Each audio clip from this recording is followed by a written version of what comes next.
Pwede, pagkabalat ng buko, lagay nyo na agad sa sako. Ha? Ganito kaliwanag yung ano natin kalsada araw-araw. Oh. Atay, tulungan nyo kami para hindi na tayo paulit-ulit. Pag hindi...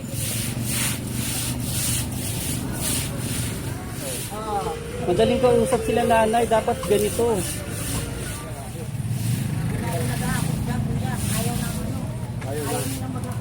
Sino ang ayaw? Yung taga Maynila? Hindi, taga Maynila nga po.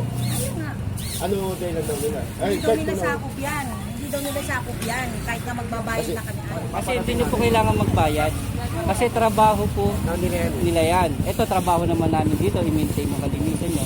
Itatanong po namin sa mas mataas namin kung ano po, bakit hindi inahakot. I-open ko po doon sa mas may nakakaalam kung bakit hindi inahakot. Tatanong pa rin po namin sa mas mataas po sa amin. Ha?